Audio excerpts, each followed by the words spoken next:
At last IIT ने इस controversial question को ड्रॉप कर दिया है और सभी को मार्क्स दे दिए हैं। The story is over. लेकिन मैं आईआईटी के इस डिसीजन से सहमत नहीं हूं। मेरा ये मानना है कि ये क्वेश्चन सही था। क्यों? इसके कुछ रीजंस दे रहे हैं। आईआईटी ने ये क्वेश्चन जो दिया था वो question fill in the blanks था, नॉट मल्टीपल चॉइस क्वेश्चन था। मल्टीपल चॉइस क्वेश्चन रहता वो भी सही हो सकता था, उसकी कुछ कंडीशन थी। तो एक ये बात थी आईआईटी के पास जो उस पर वो स्टिक रह सकता था।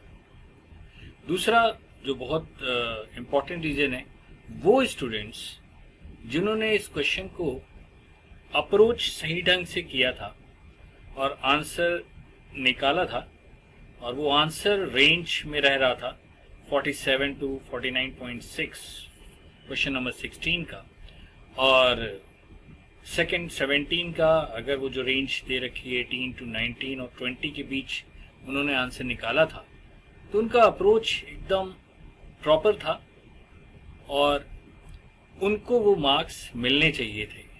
क्योंकि ये क्वेश्चन आपके बहुत बड़े बिग गन्स ने भी कहा था ये गड़बड़ है और ये सही नहीं है, पर मेरे अकॉर्डिंग ये क्वेश्चन में ऐसा कुछ नहीं था। आईआईटी का ये क्वेश्चन एकदम सही था। सबसे इम्पोर्टेंट चीज ये थी कि ये फिल इन द ब्लैंक्स में दिया था। उस फिल इन द ब्लैंक्स में जो सॉल्यूशन आया उसका रेंज अगर पहले 16 का इसके बीच कुछ भी रहता तो वो करेक्ट आंसर रहता, और 17 का 18 to 20 के बीच रहता तो वो करेक्ट आंसर होता, और वो स्टूडेंट इस मार्क्स को गेन कर सकते थे और 6 मार्क्स उनको ऐड हो सकता था। और ये 6 मार्क्स स्टूडेंट को ऐड होता तो उनकी रैंकिंग बहुत ही प्रॉपर होती। ऑब्वियस है वो स्टूडेंट रैंक में आते, क्योंकि ये क्वेश्चन वही कर पाते जो ठीक थे, मतलब उन्होंने बड़ी मेहनत की थी। तो वो ये डिसीजन उनके लिए बड़ा डिसहार्टेंड होगा जब उन्होंने देखा होगा कि ये क्वेश्चन ड्रॉप कर दिया गया, क्योंकि मार्क्स सभी को दे दिया, एक तरह से डिसॉल्व कर दिया गया, कोई फर्क नहीं पड़ता। तो ये उनके लिए बहुत ही मतलब दुखदाई होगा, क्योंकि वो स्टूडेंट जिन्होंने क्वेश्चंस किया था प्रॉपर अप्रोच से, और मैंने इसका सोल्यूशन अपने फर्स्ट पार्ट में दिया है इसके, जिसका लिंक मैंने राइट टॉप कॉर्नर पे दे रखा है, आप वहां से जाके आप देख सकते हैं। वो प्रॉपर वे में अगर वो बढ़ता, बर्नौलीज इक्वेशन को अप्लाई करता प्रॉपर वे में, तो he will get the answer. दो ये इस चीज को मैं यहाँ भी डिस्कस करूंगा after solving this question number 17। तीसरा ये कि आईआईटी एक बिग इंस्टीट्यूट है, उसको अपनी रेपो पर पूरा ध्यान रखना चाहिए था और स्टिक रहना चाहिए था। ये क्वेश्चन एकदम परफेक्ट है। क्यों? क्योंकि वो फिल इन द ब्लैंक्स था, उसमें वो रेंज में कोई भी नंबर लिख देता तो वो आंसर को करेक्ट ट्रीट करके उसे मार्क्स दिया जा सकता था। ये कुछ लॉजिक हैं जो आईआईटी के इस डिसीजन से मैं पूरी तरह सहमत नहीं हूँ, और भी आगे मैं लॉजिक दूंगा और आपको कमेंट में मुझे बताना है क्या मेरा लॉजिक सही है या नहीं। प्रॉपर पूरा वीडियो देने के बाद तब आपने बताना है। ऐसा नहीं कि अभी तक देखा और आपने आंख बंद किया, कह दिया कि नहीं your decision is wrong, this question is wrong. Thank. Question तो रॉन्ग है ही नहीं, क्वेश्चन परफेक्ट है, क्वेश्चन में कोई दिक्कत नहीं है। हाँ, जो सोल्यूशन मैंने दिया है और ये भी बताया कि किस तरह अप्रोच करना चाहिए।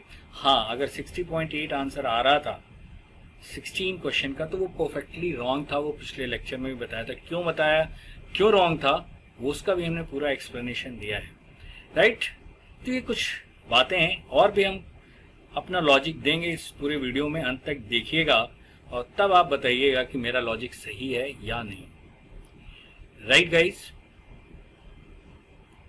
हाँ, चलो तो स्टार्ट करते हैं। तो इस क्वेश्चन को देखते हैं। क्वेश्चन आप लोगों ने देख ही रखा होगा, इसलिए कोई प्रॉब्लम नहीं है। उस क्वेश्चन को यहाँ हम नहीं रिपीट करेंगे। लेकिन क्वेश्चन ये है कि इस जो आपका गैस, जो एयर जो लाइट हो गई है वो ऊपर की ओर निकल रही है चिमनी से, उस चिमनी के टॉप पे हमने ये एक कैप लगा दिया है, आप देख रहे हैं ये कैप। तो क्वेश्चन ये है कि what is the pressure difference, delta P पूछ रहा है टॉप यहाँ पे, इसके टॉप पे यहाँ पे और इसके नीचे यहाँ पे, इन दोनों टॉप के प्रेशर का डिफरेंस क्या होगा।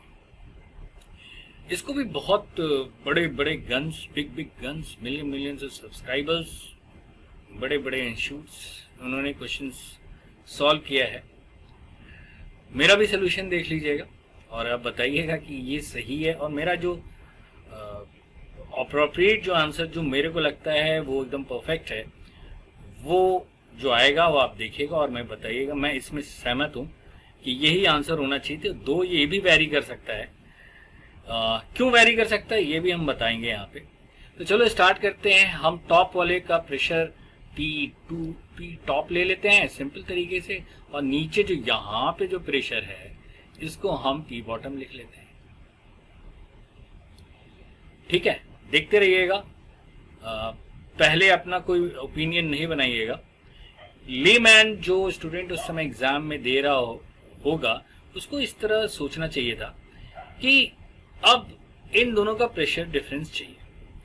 तो अब सबसे पहले हम कहीं बेस में ये वाला बेस ले लेते हैं। क्यों? क्योंकि ये वाला, ये जो फर्नेस है इसके बेस पे यहाँ ले रहे हैं एक प्रेशर जो PA दिया हुआ है।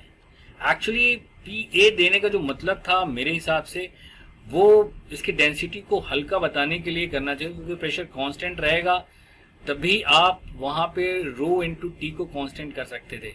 बेसिकली वो जो प्रेशर दिया है उसको मेन यूज यही था।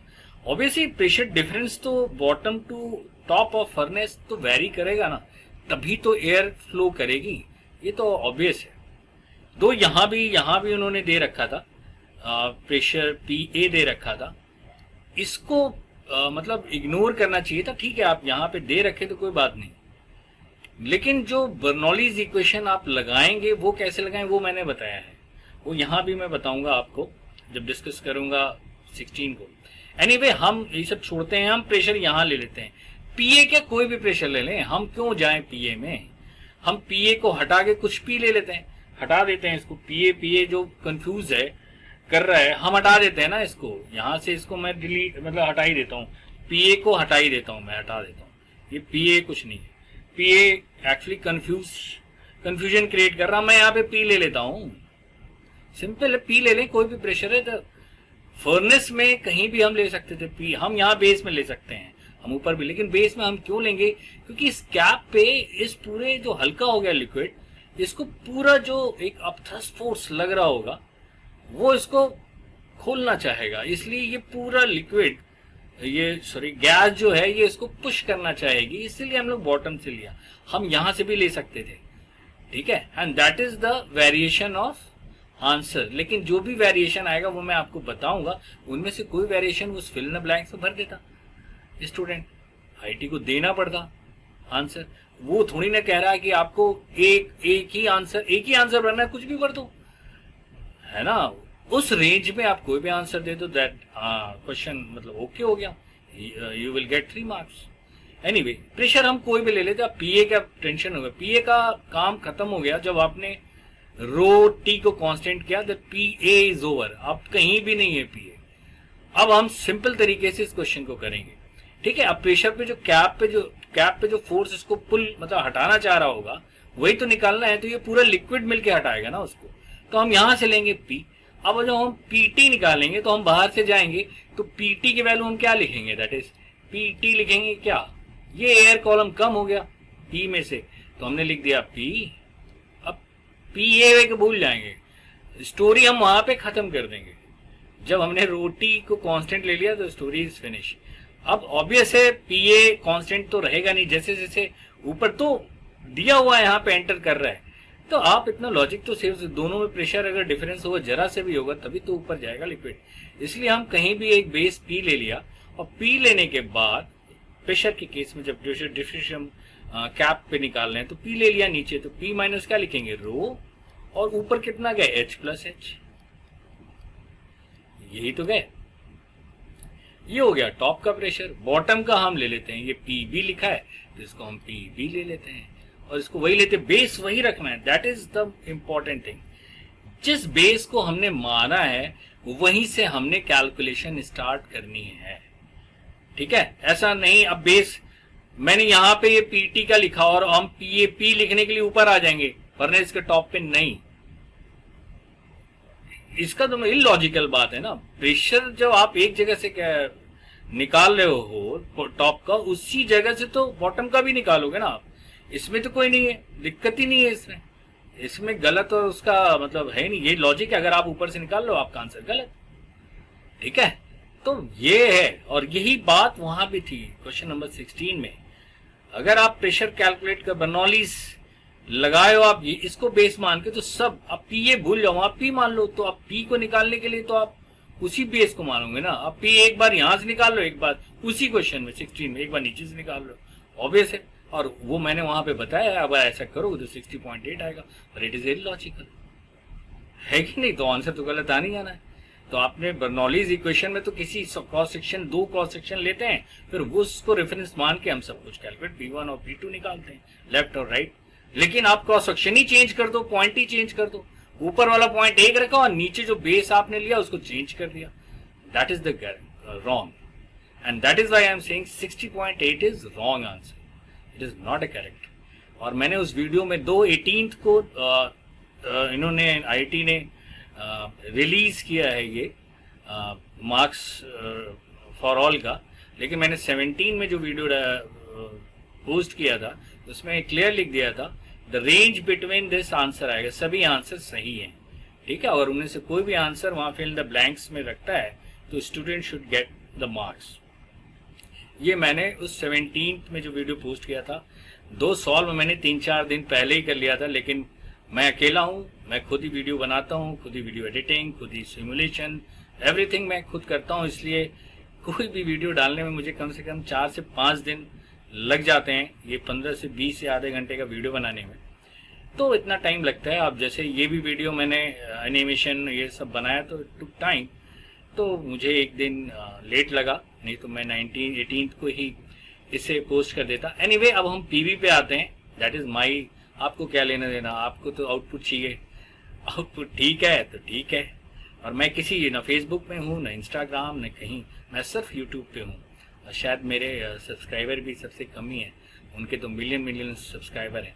एनीवे, इससे क्या ले देना, आपको पसंद आएगा तभी तो आप सब्सक्राइब करोगे, नहीं पसंद आएगा नहीं सब्सक्राइब करोगे, दैट्स योर ऑप्शन। और मेरे पास ऑप्शन क्या है कि मैं आपको, अब मेरा तो पैशन है, मैं आपको ज़्यादा से ज़्यादा चीज़ों बताऊं और फिजिक्स को एक्चुअली विजुलाइज कराऊं, कॉपी और पेन और पेंसिल तक ही नहीं सीमित करूं, रियल में दिखाऊं एक्चुअली फिजिक्स, वो जो भी कॉन्सेप्ट है, इवन न्यूमेरिकल भी है, उस न्यूमेरिकल को मैं सिमुलेट करना चाहता हूँ, जिससे कि आप उस फिजिक्स को फील कर पाओ।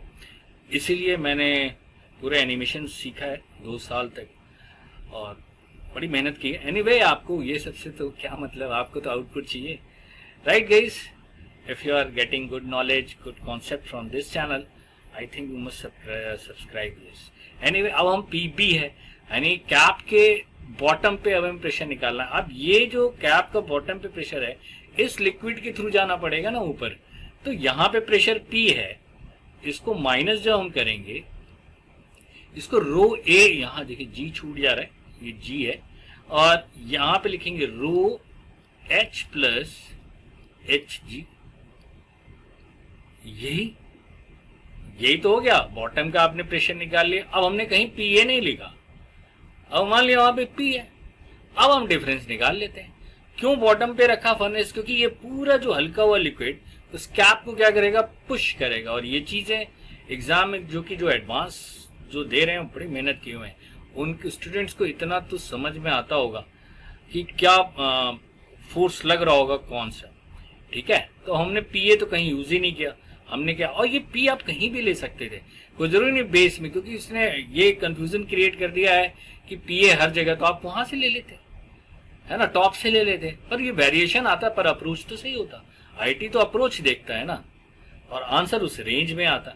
लेकिन इस पर्टिकुलर जो प्रेशर डिफरेंस का है, इसके मेरे हिसाब से ये प्रेशर हमेशा बॉटम में लेना, क्योंकि ये पूरा लिक्विड सडन चेंज हो रहा है ना। ये लिख रहा है डी की जो फर्नेस के अंदर भी डेंसिटी रो है और चिमनी के अंदर भी डेंसिटी रो है, इसका मतलब इनकम्प्रेसिबल फ्लूइड है। और ये पूरा फ्लूइड जो ऊपर की ओर जाएगा तो कैप को क्या करेगा, पुश करेगा। एक सर ने तो काइनेमेटिक्स इक्वेशन और आर्किमिडीज बॉयंसी फोर्स लगा के ऊपर प्रॉब्लम को सॉल्व किया है। तो दैट इज द अनदर। वो एक अब गलत है या सही, अब सर इतने एक्सपीरियंस्ड है, मैं कोई कमेंट नहीं करना चाहता हूं उस पर। लेकिन एक बात श्योर है कि इस तरह के एक सडन अलग तरीके से अप्रोच करने पे स्टूडेंट तो कंफ्यूज हो जाएंगे। वो दिमाग में ये न लगा फ्लूइड मैकेनिक्स में तो हम काइनेमेटिक्स इक्वेशन न्यूटन्स लॉ भी लगा सकते हैं। दो न्यूटन्स लॉ से सब कुछ आता है physics, I agree with it, इसमें कोई डाउट नहीं है। फिजिक्स जो है, और मैंने अपनी पिछली कई वीडियो में ये बातें कही हैं कि जिसको Newton's law, momentum, conservation energy को कॉन्सेप्ट क्लियर है, वो 60 से 70% फिजिक्स को आराम से हैंडल कर सकता है। ये बातें मैंने अपनी पिछली कई वीडियो में कहता हूँ। एनीवे, अब आते हैं, अब तो सिंपल हो गया। अब यही तो मेन था कि आप प्रेशर कहाँ से ले रहे हो, और अब हम इसका डिफरेंस जब लेंगे, अब ऑब्वियस है कौन ज्यादा होगा, पी भी ज्यादा होगा कि पीटी होगा। ऑब्वियस नीचे से ऊपर क्यों पुलिंग है, क्योंकि लिक्विड की टेंडेंसी क्या है, ऊपर है, तो पीवी को तो जाना होना पड़ेगा। पर इससे कोई मतलब नहीं, क्योंकि इसने सिर्फ डेल्टा पी पूछा हुआ है। अब ये निगेटिव पॉजिटिव की बात ही नहीं की, इसलिए आपको अगर डिफरेंस भी कर देते और निगेटिव आता तो उसको पॉजिटिव करके आंसर वहां पे fill in the blanks. Important चीज क्या है, फिल इन द ब्लैंक्स में आपको पुट करना था। तो हम ऑब्वियस है, लॉजिक तो ये कहता है नीचे का ज्यादा होगा, तो हम क्या करते हैं, पीबी माइनस पीटी करते हैं। अब पीबी हम पूरा लिख लेते हैं, यहाँ पे ये लिखा P minus rho H plus H G, ये वाला ब्रैकेट यूज कर लेते हैं, ये किया, और माइनस क्या किया, पी टी, तो ये पी टी लिखा P minus rho A H plus H G, और इनको हम जब माइनस करेंगे, देखो P P cancel, it will give delta P, और ये पी पी कैंसिल, और यहाँ से H plus H G common आ जाएगा, और इट विल बिकम ये पॉजिटिव, ये निगेटिव, तो it will become rho A minus rho H plus H G, ये आएगा। और रो ए की वैल्यू हम लोग ने निकाली रखी है अपने पिछली वीडियो में, दैट इज 1 पॉइंट निकाल नहीं रखी, दिया हुआ, और रो की वैल्यू 1 दे रखी है, तो इनका difference 1.2 minus 1, that will give 0.2, और ये इंटू हो जाएगा एच प्लस एच 10, और ये हो जाएगा 10, जी की वैल्यू दे रखी है, इट विल बिकम 20 न्यूटन पर मीटर स्क्वायर। राइट, मेरे हिसाब से ये आंसर परफेक्ट था।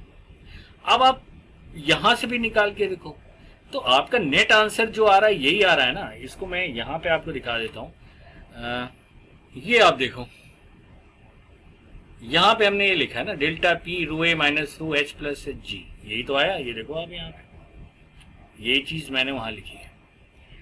अब आप एनालिसिस करो इसकी।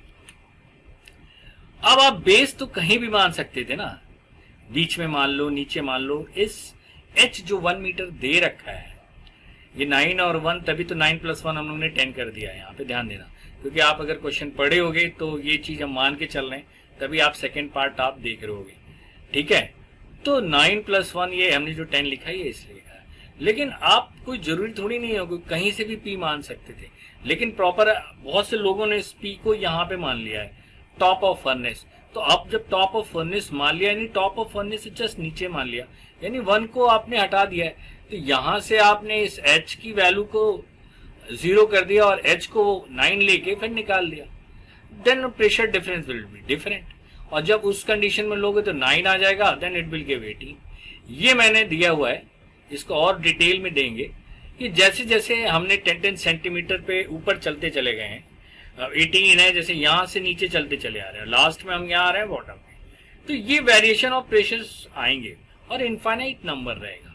18 to 20 के बीच दो हमने ये नंबर्स लिखे हैं, आप एट रैंडम 19 डाल देते चलेगा, आईटी को आंसर वो करेक्ट करना पड़ता, कोई भी आंसर फिल द ब्लैंक्स है ना, it is not a multiple choice. लेकिन प्रेशर के केस में तो एक चीज क्लियर है, कैप में जो प्रेशर लग रहा होगा पूरे फ्लूइड का लग रहा होगा, ऊपर से नहीं हम उसे कैलकुलेट करेंगे क्योंकि प्रेशर ऊपर दे रहा होगा, ठीक है। तो ये तो मेरे हिसाब से अप्रोप्रिएट आंसर तो यही 20 न्यूटन परफेक्ट आंसर था, लेकिन फिर भी अगर कहीं भी कुछ कंफ्यूजन है, इट रेंजेस फ्रॉम, लेकिन आईटी को इस बात पे तो स्टिक रहना चाहिए था, सेकेंड पार्ट पे इट शुड कम 20 न्यूटन पर मीटर स्क्वायर। अगर आप सोचते हैं ये कहीं से भी गलत है तो आप मुझे जरूर कमेंट में बताएं। आईटी ने तो इस क्वेश्चन नंबर 17 के लिए तो कोई चीज छोड़ना नहीं चाहिए था, ये तो परफेक्ट था। क्यों? लॉजिक तो ये कह रहा है ना, फ्लूइड तो पूरा धक्का देगा ना ऊपर वाली इस कैप को, तो ये पूरा फ्लूइड देगा, चिमनी वाला फ्लूइड क्यों नहीं उसको पुश करेगा? सिंपल था, इसमें तो कोई दिक्कत ही नहीं थी। आप प्रेशर यहां से कैलकुलेट डिफरेंस करते ऊपर से क्यों जाएंगे, ये फ्लूइड क्यों छोड़ेंगे, इसका प्रेशर क्यों इग्नोर करेंगे? That is the wrong, I am not agree, this is the first reason. 17 के लिए तो मैं टोटली तरह डिसएग्री हूँ, इसको आईटी को जरूर रखना चाहिए था। दो रीजन है, क्योंकि सबसे बड़ा उनके पास प्लस पॉइंट ये था, मल्टीपल चॉइस होता और इनमें से कोई आंसर नहीं रहता, देन इट इज ओके, हम कह सकते हैं आंसर गलत है, और बहुत सारे कॉम्बिनेशन बन सकते हैं वो मल्टीपल चॉइस के 1 2 3, लेकिन जब वो दिए नहीं तो उसके बारे में चर्चा नहीं करना चाहिए। तो that is the main reason कि इस 17 को तो स्टे करना चाहिए था, क्योंकि लॉजिक यही कह रहा है कि पूरा फ्लूइड जो है इस कैप पे प्रेशर लगाएगा और नीचे से ही फ्रेम ऑफ रेफरेंस लेना चाहिए था और प्रेशर डिफरेंस हमें निकालना चाहिए था, and that is the 20 Newton पर मीटर इज परफेक्ट। लेकिन बहुत से लोगों ने यहाँ से और एक टॉप से निकाल लिया, तो उसका 30 आ गया, किसी का कुछ। तो प्रॉपर अप्रोच तो मेरे ख्याल से यही है, कहीं इस अप्रोच में गड़बड़ है तो आप मुझे जरूर बताएं, राइट? नहीं, आप यहाँ पे गलत हो। मैं अपनी कुछ वो नहीं कह रहा हूं, लेकिन मैं सिर्फ अपनी बात रख रहा हूं, आपको ये बताने क्या मैं लॉजिकली सही हूं या नहीं, राइट गाइस? तो ये रहा इसका आंसर। अब मैं आता हूं अपने पिछले जो सोल्यूशन है उसके और अपना पक्ष रखने की, क्यों वो सही है। ठीक है, तो आप यहाँ पे देखो, आप मैं वहां पहुंचता हूं, यही तो है, ये देखो यहां से निकला और ये ऊपर तक गया, यही क्वेश्चन तो था। अगर आपने मेरा पहला पार्ट देखा होगा तो हमने यहां पे इसको सॉल्व किया है, राइट? अब मैं पूरी एनालिसिस यहां पे आपको करके दिखाता हूं कि जो मैंने कैलकुलेशन यहां पे देखो किया है। हमने ये V2 निकाला था, ये तो डेल्टा पी है, देखो मैंने वेरिएशन, हमारा डेल्टा हमने एक जनरल निकाल लिया, this is delta p is equal to this. अब आप देखो ये चार्ट मैंने दिया है, अगर आप यहाँ पे इस कैपिटल एच को इग्नोर करते हो, आप ये कैपिटल एच को आप इग्नोर करते हो, तो ये डेल्टा ए यानी आप यहां से ले रहे हो, मतलब प्रेशर डिफरेंस आप यहां से निकाल रहे हो, नीचे हल्का सा ये समझ यहां से निकाल रहे हो, तो अब एच को आप 0 ले लोगे, तो ये मैंने देखो यहाँ 9 मीटर लिया ना, एच प्लस एच की वैल्यू, तो हमारा डेल्टा पी कितना आया, 18 आया।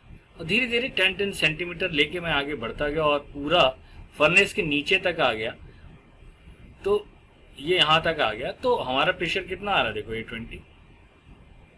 ये 20 आया और ये 18 आया, आपके सामने मैं दिखा रहा हूं। तो इनके बीच कोई भी आंसर अगर वहां फिल द ब्लैंक्स में भर देता है स्टूडेंट जो ये अप्रोच लिखा था, अब कोई भी कहता है यहां से चले भाई 20 से जाएंगे, तो चल लो ना 20 से चलोगे तो 9.5, तो आंसर क्या आ रहा था 19, that is also correct. Any number between 18 to 20 is correct.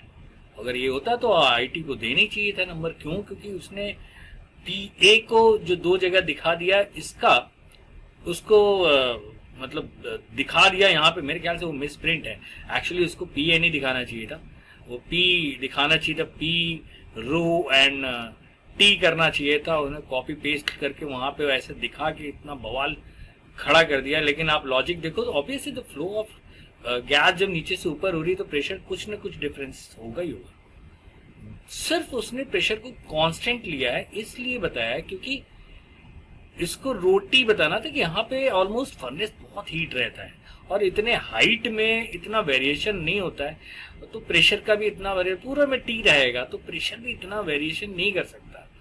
ठीक है, इट्स मतलब प्रैक्टिकल चीज, 1 मीटर कितना होता है ना, तो वहां पे हम प्रेशर को कांस्टेंट हीट करके आप निकाल सकते हैं। लेकिन जो फ्लो ऑफ लिक्विड हो रहा है नीचे से ऊपर, तो ऑब्वियसली नीचे कुछ न कुछ प्रेशर तो ज्यादा होगा, हम उसे पी ए ही क्यों माने, हम कुछ भी मान सकते हैं और तब प्रेशर डिफरेंस हम ले सकते हैं। प्रेशर डिफरेंस तो मैं ऊपर टॉप पे जाके निकाल रहा हूं ना, उसको पीए से क्या लेना देना। That is the most important thing in this question, उसको वहां पे फॉलो करना था।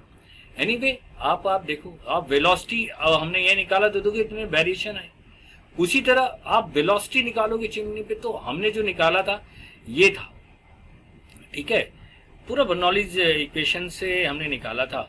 और ये हमारा अब यहाँ देखो √4h + h आया है। अब इनकी वैल्यू देखो, हम h को 0 से लेके चलें, हम 9 लेके चलें जस्ट नीचे, तो हमारा क्या है, मास फ्लो कितना आ रहा है, वेलोसिटी 6 आएगी, मास फ्लो 47.1, जो कि आईटी ने अपने प्रोबेबल जो की दिया था उसमें ये दिया था। लेकिन ऐसा नहीं है कि आप यहीं से करो, आप यहाँ कहीं भी आ सकते हो, लेकिन बीच में तो रेयरली कोई करेगा, है ना। कर आप कहीं से भी सकते थे, वेरिएशन आता, लेकिन वो 47.1 और 49.6 के बीच रहता, जो कि मैंने अपने पिछले वीडियो में बताया था 70 जून में। इसके बीच कोई भी answer fill in the blanks में अगर पुट करता है स्टूडेंट तो उसको करेक्ट और ही शुड गेट 3 मार्क्स। और बहुत इंपॉर्टेंट होता है क्योंकि कुछ ही लड़के करे होंगे और पक्का कोई ना कोई जरूर किया होगा, 8-10 लाखों में 8-10 स्टूडेंट तो जरूर किए होंगे और उनको ये मार्क्स मिलना चाहिए। मेरी सिंपैथी उनके साथ है, ठीक है, because such type of question इसको आउट ऑफ द बॉक्स सोचना पड़ता है, अपने आप को स्टिक नहीं रहना पड़ता है कि आप वहीं पे रहें, कुछ तो फ्लो, क्योंकि आपको ये आइडिया आना चाहिए फ्लो गैस का जो फ्लो है ऊपर की ओर हो रहा है तो ऑब्वियस नीचे का कुछ ना कुछ तो प्रेशर ज्यादा होगा। तो और नेट सब कहानी हमारे बॉटम से स्टार्ट हो रही है तो बॉटम से लेना चाहिए था। तो ये वेरिएशन आता, आप देखो ये सब वेरिएशन आते, जैसे जैसे आप नीचे आते रहते, आप 9 से 9 पॉइंट बीच में है ये 9.6, जैसे जैसे आप नीचे एकदम बॉटम पे आते तो 9+1 करना पड़ता और इट विल बी 10, और उस कंडीशन में 49.6 देता, तो 49.6 के ज्यादा तो हो नहीं सकता था। तो ये इनके 47.1 या 47 to 49.6 के बीच, या 49 के आप उसे 50 ले लो या 7 कर दो उसे, इसके बीच कोई भी आंसर अगर उस फिल द ब्लैंक्स में होता तो IT should give 3 marks for it, because approach is important.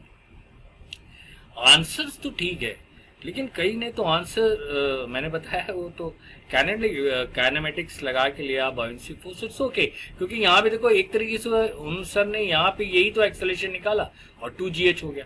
अब यहाँ भी 2gh डायरेक्ट यूज कर सकते थे ना, उन्होंने 9 से यूज किया तो v इक्वल आया था, रूट निकाला था उन्होंने, दैट इज 9 × 4 कुछ ऐसा किया था, वो 36 आ गया था। यहीं से आप देखो तो 36 को क्या लिख दिया उन्होंने, 9 × 6 आ गया था, 9 × 4 36 √6 एंड सो ऑन। उन्होंने उनको ऐसा लगा, लेकिन क्वेश्चन ये है कि उन्होंने यहीं से क्यों लगाया, अगर नीचे से भी तो लगा सकते थे, एक्सेलरेशन तो यहाँ से भी डेवलप है। फर्नेस के बॉटम से 0 से स्टार्ट करते, यहाँ तक आते, v निकालते, इट विल बिकम 2 × 2gh करते ना, तो यहाँ से आप देख लो कितना आता वेलोसिटी, देन यहाँ पे फिर वेलोसिटी निकालते, क्योंकि अब तो कंटिन्यूटी इक्वेशन लगाते, इससे एरिया आ रहा था a1 v1 लगा के यहाँ v निकालते और फिर यहाँ से फिर ऊपर जाते, तब तो एक एब्सर्ड सा आंसर आता। उन्होंने सिर्फ यहाँ से क्यों लगाया प्लस फोर्स, यहाँ से काइनेमेटिक इक्वेशन क्यों नहीं लगाई, और फिर यहाँ पे फिर आपने क्यों नहीं लगाया इस पे कंटिन्यूटी a1 v1 और फिर वहां से फिर आप लगाते, एंड दैट क्रिएट्स द मतलब डाउट स्टूडेंट के बीच, ये फ्लूइड मैकेनिक्स में कहाँ से लगा रहे हैं। दो I am agree with them कि वो जो है कुछ भी न्यूटन्स लॉ से हो सकता है, उन्होंने निकाल भी दिया और बताया भी कि देखो बर्नौलीज इक्वेशन न्यूटन्स लॉ का ही एक पार्ट है, आई एग्री विद हिम। लेकिन such type deviate out of the box आप अचानक फ्लूइड मैकेनिक्स में काइनेमेटिक्स इक्वेशन डाल दो तो बच्चों पे क्या प्रभाव पड़ेगा, वो तो और पजल हो जाएंगे यार, कुछ भी होता है फिजिक्स में वो तो यही सोचेंगे यार कहीं का कहाँ लगा दिया, and that creates doubt. Obvious आप जब क्रिकेट खेल रहे हो और एक बॉल भी आपकी अनइवन बाउंस होती है, तो आप जब क्रिकेट खेल रहे होते तो आपको अब हर बॉल पर डाउट आने लगता है ना, देन योर परफॉर्मेंस विल मतलब tremendously change, and same will happen with all those students जो फिजिक्स से पहले ही डरते हैं। अब आपने बर्नौलीज में लगा दिया क्या काइनेमेटिक्स, अब वो तो पागल हो गए, वो तो छोड़ ही देंगे, कह रहे यार फिजिक्स तो कुछ भी करवाती रहती है।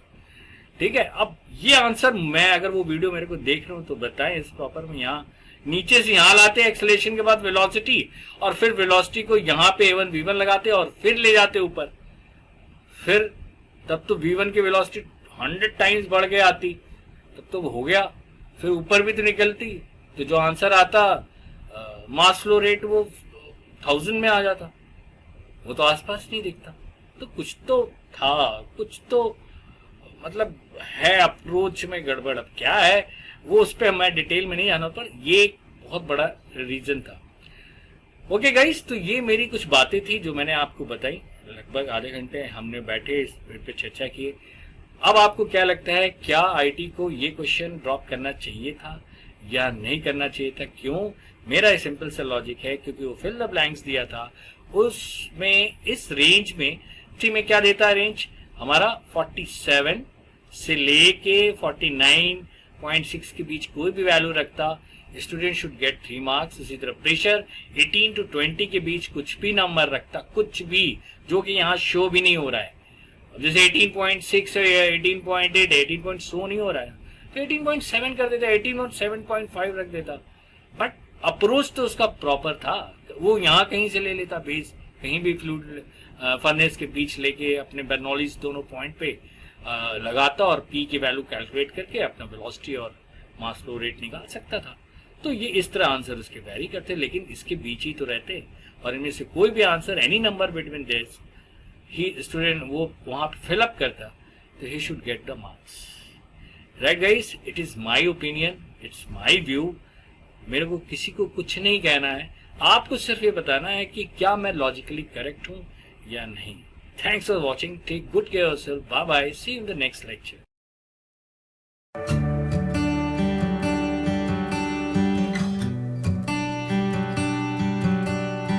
thank you